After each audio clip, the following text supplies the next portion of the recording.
There are secrets that were never meant to survive the desert winds or the choking roots of the jungle. Secrets buried beneath temples that time tried to erase. But stone remembers, and blood leaves a stain deeper than ink. In the heart of the ancient world, where gods demanded more than worship, they demanded flesh and fire and surrender. We begin not with a war or a crown, but with a whisper from a veiled priestess whose name was never recorded, because her name was forbidden. She walked naked beneath moonlight, her skin painted in sacred oils, her wrists wrapped in gold. She was the first flame, the one chosen to open the gates of desire. And the temple, oh, the temple, it stood not on maps, but in the shadows between valleys, carved from volcanic rock, veiled in mist. It had no entrance, unless it wanted to be found. Those who sought it out were not travelers, but pilgrims, willing to lose their names, their bodies, their gods. The ritual began on the 7th night of the red moon, the air heavy with spice and sweat. A horn would sound, deep, low, and wet. It wasn't just a sound, it was a summoning, a calling to every nerve you'd forgotten you had. Inside the inner sanctum, women waited, bare, veiled, eyes closed, not silent. No, the sanctum pulsed with breath, with moans not of pleasure, but of transformation. Here, to be touched was not to be defiled, it was to be rewritten. Men came to the altar without weapons, without names. They were stripped, bound, anointed. The priestess would approach with a cup of black liquid, the blood of the god who watches. One sip, and your heart raced as if you were dying. Because part of you was, the part that feared. You see, in these forbidden temples, pleasure wasn't sin. It was language, it was currency, it was sacrifice, the gods of the old ways. They didn't want temples of stone. They wanted temples of trembling bodies. One ritual was known as the joining of the masks. Two strangers, blindfolded, painted, led to one another through a corridor of smoke and hands. They would not speak, only feel, only surrender. And as they touched, the crowd around them chanted, "Forget the flesh, become the fire." For hours their dance unfolded, not as spectacle but as invocation. Each gasp a prayer, each arch of the spine a hymn. Outside, the temple remained still. The jungle dared not intrude. Even the moon turned her face, because what happened inside was not meant for mortals. And yet, mortals came, over centuries, again and again. Some disappeared, some returned, changed, eyes wide, smiles broken, their lips murmuring names no one understood. And if you think this was one temple, one cult, you are wrong.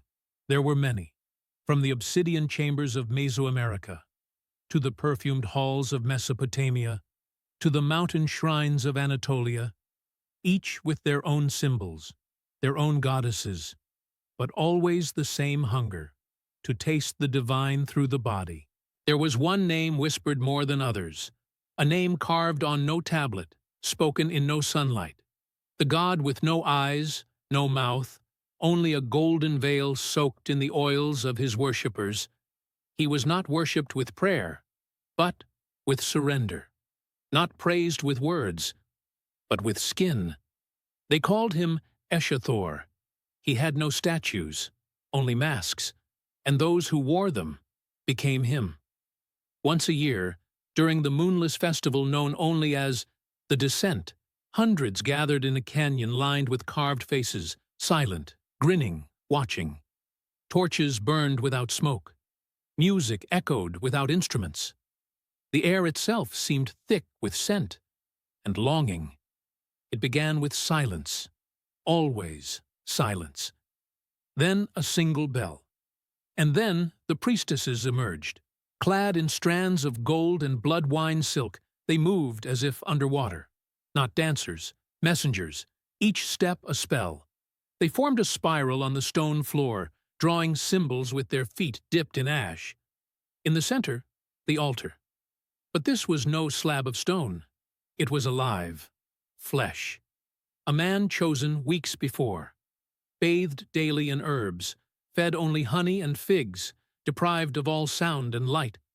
His body now offered as a bridge between worlds. The high priestess stepped forward, her face hidden behind a black mirror mask. She carried a blade carved from bone, not to cut, but to open. She touched the man's chest and whispered, "Let the God behind the veil see through you." What followed was not madness. It was clarity. The dancers shed what little they wore, and the spiral became movement, bodies melting into each other. No names, no selves, only rhythm. Some watchers wept, others trembled, and a few joined. Because once the veil was lifted, even in spirit, nothing could stay hidden. Not shame, not desire, not truth. And this was the true purpose of the forbidden orgies. Not to arouse, but to reveal. To stand naked, not just in flesh, but in memory, in fear, in pain. To be touched not just by hands, but by something beyond, something ancient, something still watching. There is one story the scrolls barely mention, a tale too strange to believe, yet too persistent to dismiss. A temple that moved, not metaphorically, but with legs. They say it walked across the desert sands on 4 black pillars, leaving no trace behind. By night it glowed like burning coal. By day it vanished beneath illusions of dust and heat. It was called Sol Keth, or the breathing stone, and those who entered it were never the same. You did not find it. It found you. They say it appeared only to the desperate, the broken, the ones who had lost everything but desire. One such man was Ladek, a warlord stripped of his kingdom, wandering the edge of the desert with madness in his eyes. He heard singing one night, voices soft and wet, rising from the dunes like steam. When he followed the sound, he found a doorway standing in the middle of the sands. Nothing else.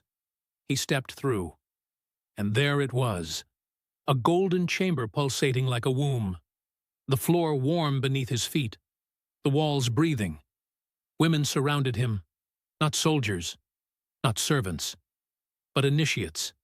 Each touched him with a different purpose, one to remind him of joy, one to reveal his violence, one to awaken the memory of his mother's tears. And then they left. Ladek stood alone before a mirror, but not his reflection.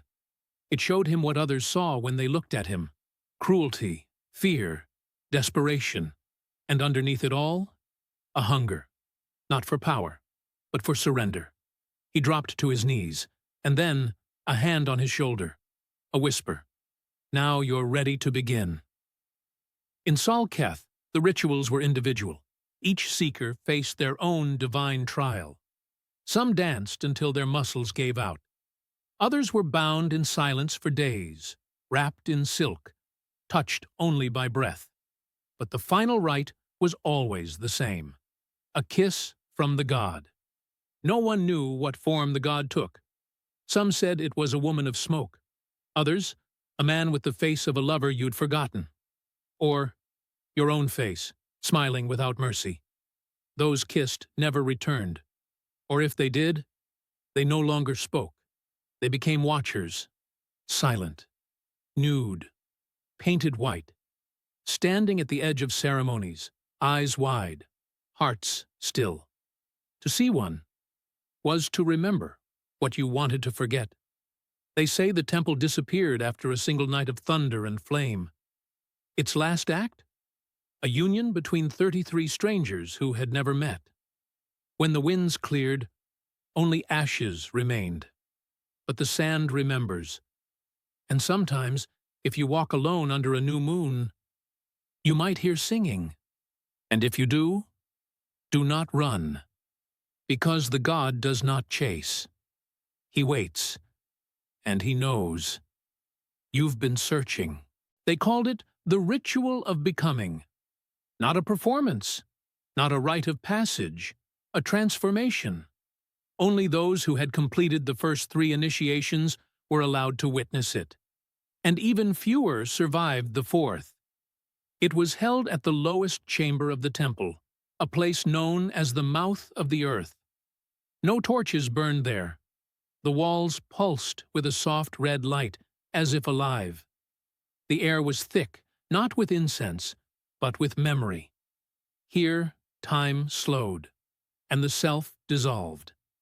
Each initiate was stripped of everything: name, clothes, rank, even gender. Because the gods who ruled this place did not recognize such things. To them, you were only essence. 2 acolytes would lead the initiate into the center of the room. They were silent, masked, expressionless.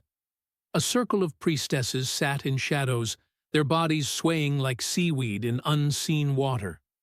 Their voices hummed, not a melody, but a frequency, the kind that crawls into your bones and whispers to your blood. Then a figure would emerge from the darkness, always different. Sometimes a young man, wrapped in vines. Sometimes an old woman, with skin of silver. Sometimes a beast with many eyes. This was the god that mirrors. It did not speak. It only touched. A hand on your shoulder, fingers tracing your ribs, a single breath blown across your lips. And in that moment, everything inside you cracked open. You remembered every kiss you regretted, every time you hid, every time you pretended not to feel. And the mirror god would show you what lay beneath all of it. Desire. Not for pleasure, but for truth. That was the first half. Then came the binding. You were led to a slab made not of stone, but of flesh, warm, pulsing, alive. You lay on it, and were touched, by many hands, some gentle, some not. The goal was not pain, nor climax, but release, not of the body, but of identity.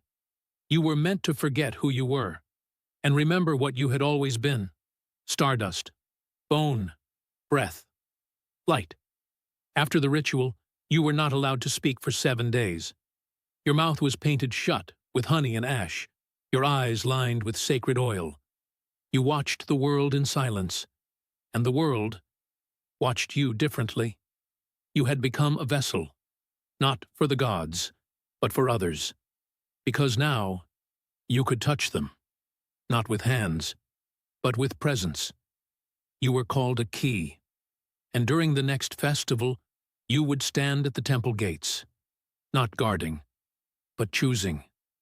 You would look at each seeker, and without speaking, decide whether they were ready to enter.